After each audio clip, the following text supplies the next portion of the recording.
I kept yelling this. I kept yelling believe. And even I was struggling to believe. But you know what? They got it done. And I don't know who stops us after this. This was the toughest matchup we're going to have to face. The Bears are a team of destiny. The Pope is looking out for us. The Pope is looking out for us. So is my Uncle Bob. I don't even... I'm speechless, my friends. Dave is losing I love his this guy. mind. I love this guy. That is Bears superfan and social media sensation Dave Swerski and his reaction to Saturday's big win against the Packers. Dave joins us this morning via Zoom.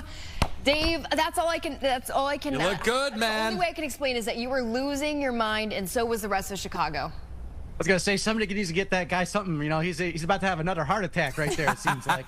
Listening back now, I'm like, oh, my gosh. But that was an incredible – this whole season's incredible, my friends. You notice.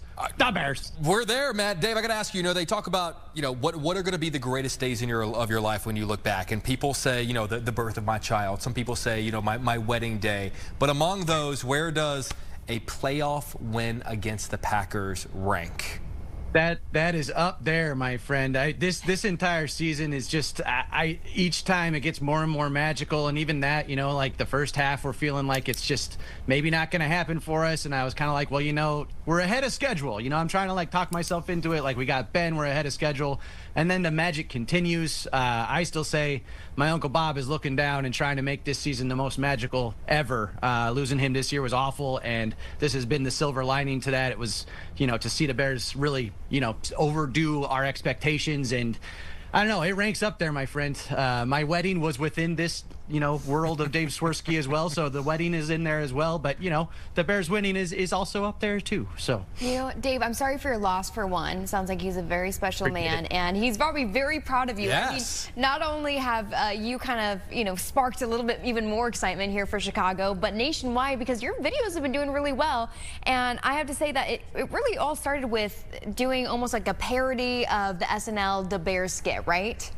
Yeah, so that's my Uncle Bob, George Wendt, is who actually is the reason that I'm still doing this. I went to him when I had the idea to kind of bring this out of like a new generation of superfans, because, the superfans of my youth, I was a giant fan of 90s SNL. Like all of those guys are my heroes. I was fortunate enough to meet George Wendt in life due to other opportunities behind his stash. And I kind of approached him when I wanted to do this idea, and he was all for it and became kind of the guiding light to it all. He was responding to every single video I put out, and for the last 3 years now, I've put out a parody song after every single game, done game previews before every game, and now we're at 250,000 followers and multiple millions of views every season, and it's really turning a corner, and it's been really amazing to see people out in the world that are saying that this is a very helpful thing to them to either get through the hard times when we're losing, and now to celebrate the really extremely amazing times when we're winning, and bring some joy and light to people's lives when maybe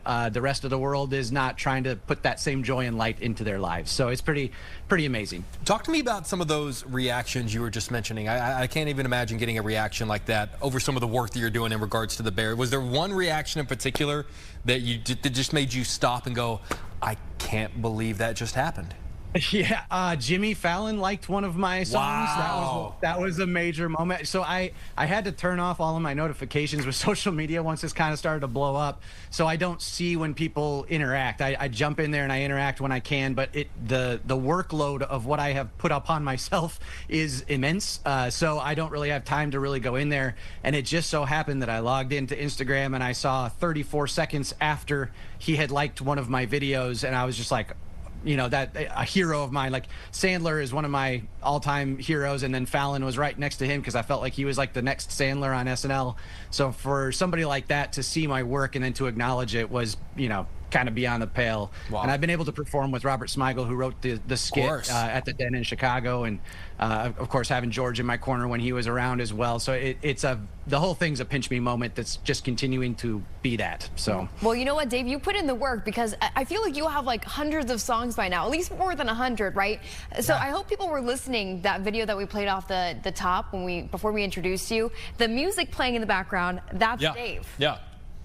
Yeah, everything is created by me from scratch, from guitars to the protein shaker tub and egg that I use as my beat for everything, and play a pillow as a bass drum. And it kind of started as somewhat of a joke to sort of split myself into all this, these utter super fan characters. Like, I had kind of an outfit for each one when I first started, and now it's blown up to even more, that I usually am putting about 15 tracks at least into every audio file, and then filming it and then editing it at the end. And it's a labor of love, but it's a beast of work. Oh, so, yeah. Well, I gotta ask, you have over 100 songs by this point.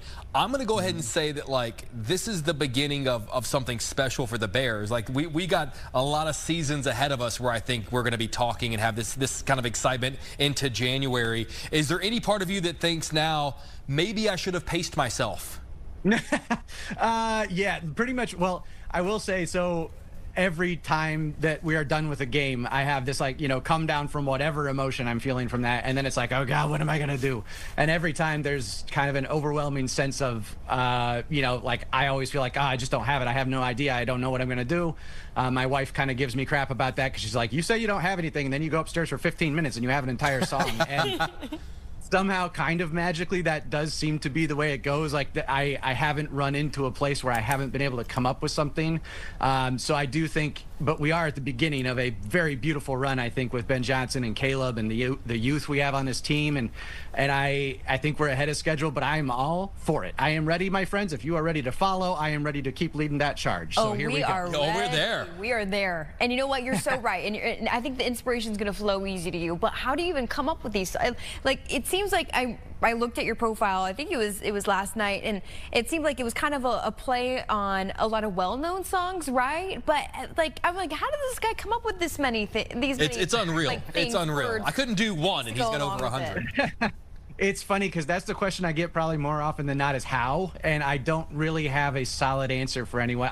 Music has been a part of my life forever. It's how I've expressed myself for my entire life, ever since I started as a drummer when I was a little kid, and then that graduated. My dad played guitar, so I bought the Guitar Chords poster, and I learned how to play guitar when I was young, and that took over, and I became kind of a singer-songwriter behind the stash. I toured with some pretty amazing people as my real self, not Swerski, and then this kind of came about later, which sort of combined everything I love to do, from acting, performance, directing, filmmaking, all of those kind of things, and then music too. So I kind of initially was sort of trying to capture that 90s era, throwback stuff, like this SNL. So, like, a lot of Green Day, a lot of stuff from that era that was popular. But I was also trying to chase stuff that was, recognizable to people, because clearly, like, that's what clicks with people. Like, I was a big Weird Al Yankovic fan growing up as well, and the best stuff of his was stuff where, like, you knew the song, like, Fat, and Eat It and Beat It. Like, all of those were such big things, because those songs at the time, we had MTV and all the other things. I'm making myself sound ancient here, but the culture was different, and music, there were very few of them that were up on that pedestal. So Weird Al would parody the ones that everybody knew, and I feel like that's actually a little bit tougher now, because everybody's sensibility is a little bit different. But truly, I have a giant list of songs that I'm adding to every day. Wow. And then I just put that on shuffle after a game, and when one lyric idea kind of clicks, I just roll with it. And the beauty of it is, I don't really have enough time to overanalyze. I just have to jump into an idea once it presents like a little seed of itself in my brain, and then I just roll with it and see what I can come up with. And I usually wrestle with it for a while and make it be what it is, and then get it on, and like they say in the press conferences, then move on to the Rams. There you go. Okay, is there one song in particular that you haven't quite figured out how to use yet, but it's right there, and I cannot wait until something clicks and I can figure out how to use that song? We could help you. I mean, I don't know. You speak for yourself. Don't put me on the spot. I can't do that. There's a bunch. So there was a year, I can't remember if it was the first year I was doing this or the last year, but we almost beat the Lions, and I was going to do The Lion Sleeps Tonight. Oh, and I had like the whole thing kind of ready to go. And it was a lesson for me, because truly, I don't ever have anything in mind during the game. I will start to get like little ideas maybe, but I don't ever try to predetermine anything, because the range of emotions you feel from quarter one, especially this year, to quarter four when we're done, are different and it can change and the game can change. So I really try to wait until the last whistle blows, the clock hits 0, to know, like, where is my heart, where is my head now, and what do I think can channel the feelings of other Bears fans with music. So there's a ton of songs that I haven't gotten to do yet. Uptown Funk by Bruno Mars is up there too, because I want to mess with the dance, you know, but I love the goofy dancing as well. That's been a part of this too. And there's a lot, so we'll see. I've started to flex into a lot more popular music to now too, because I've started to kind of get through a lot of those 90s songs. You do 100 of them, you've kind of like ticked off. Yeah, so you tackled the 90s, like done, well done. All right, how are we feeling about Sunday? Wait, hold on. Before wait, never mind, scratch that. Steve, is that a real mustache or is it a fake mustache? It's as real as you want it to be, my friend. Pull on it a little. Let me see. We got real hairs there. Here's the deal. So behind the stash, my wife is a makeup artist professionally, and she found me a beautiful mustache that can be as real as anyone wants it to be. It's real while I'm wearing it. Let's say that. Okay, I like it. Yeah, I think it looks great. I truly could not figure it out. It's a really good. It's better than anything I could grow. Mustache. That's the thing. And I've told my wife, she goes, if you grow that in real life, I will shave it off in your sleep. So I've decided that we're not even going to go with that. Answer. We're just going to go with this. You know Best of both worlds. Best of both worlds. All right, going back to the other question, how are you feeling about Sunday? I'm feeling good. So throughout my life as a Bears fan, I have always had this like kind of overarching sense of maybe false hope all the time. I'm like, this is our year. You know, it's that similar refrain, like, not the same old Bears this year. And then it usually disappoints us. This year is different. And I don't think it's just hopium and optimism and all that kind of stuff. I think that it's true. We've seen Cardiac Caleb and the Bears be able to come back. It's the first time, you know, we had to face Brett Favre my whole life, and then it was Aaron Rodgers. And if those guys got the ball with a minute left, I was sweating, because I was like, those guys know how to finish. This is the first time I feel like, and no disrespect to Cutler and Fields and all the other guys that I've always rooted for, because they're always my guys.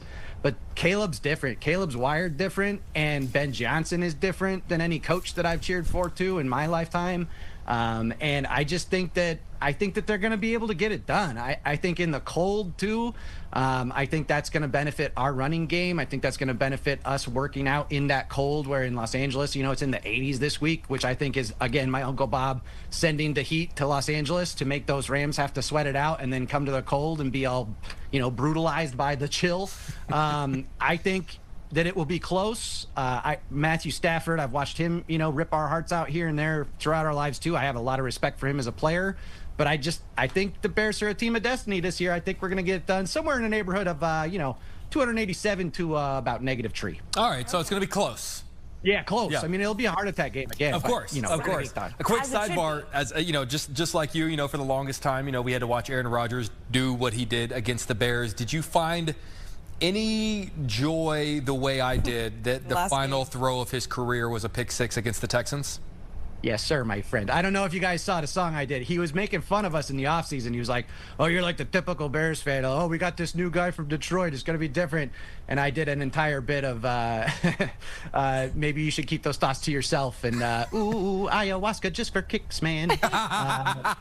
You went back into the dark to get your fix, man. And so I did an entire diss song to him. I respect what he did on the field, but he was one of those guys that I was very happy to see his career hopefully end that way, because I feel like he talks a lot and seems to have a very high opinion of himself. And again, great football player, but I can take less of him in my football viewing life. Yeah, with how spiritual he is, you should know that karma's real. Yeah, very karma's much. a real thing. Well, he had a lot of time to think about it whenever he didn't finish the fourth quarter of that game against the Texans. He had plenty of time to think about all the things he wanted to think about the Bears and think about us. I was there for the Pittsburgh game. I was like so hoping I got to witness Aaron Rodgers lose to us, and then instead I got to witness him flipping off a cameraman who has no business being flipped off, because he's doing his job. So like, it's stuff like that where I'm like, bye-bye. Yep, exactly right. Yeah, we have opinions that we can go on and on saying, well, you better get your Super Bowl halftime performance ready. Yep. Is that going to be ready. like a best of, I think? I think so. So many people have asked me to put, and I started to make T-shirts with like all the songs from the year. So like 17 songs that I did throughout the year to kind of like document where we were last season, and I'm gonna do that again at the end of this season. And I do think there will be, whether it's a live performance on YouTube or something like that, where I kind of do the entire season. I think I will have to figure out a way to do that. Some of them get a little complicated that aren't quite as easy for me to pull off solo acoustic, but I think people will forgive that just to kind of hear the songs, because it is kind of fun to sort of have them be a timepiece of how the season went.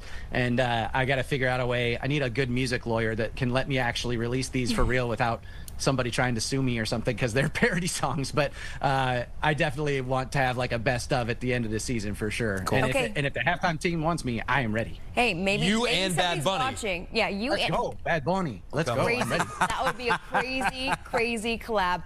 Dave, one more time, where can people find you online? And then I have a favor to ask of you. Yeah, at Dave Swerski everywhere. So TikTok and Instagram and Facebook are the big tree, and YouTube as well. And everywhere it's at Dave Swerski. You'll be able to find the new generation of super fandom there. The big tree. Love it. Okay, Dave, here's my favor. Because we need to start, this weekend. I would say Thursday kind of starts our weekend off on a good foot. We're going to have you play something for us into our break. All right, let's do that. I got a guitar right here. How about it was that? so nice meeting you, and I'm going to see you. What a coincidence. He just happened to have a guitar right there. I have a couple, like my friends. They're all here surrounding me. I'll play a little bit of that one from last weekend, because, again, I don't know what I'm doing this weekend, but we had a good one to cheer about last weekend. So here we go. Dave, and thank you you're for the having me, best. my friend. Thank you. Had some cheese to grate. 12 heart attacks they came. Came down to one last play. But the Bears beat Green Bay. If you count us out, just wait. Got this Iceman making place. And the Bears beat Green Bay. Got that win on Saturday. Cheese grating, soothing. Just love to see them losing. That comeback was so epic.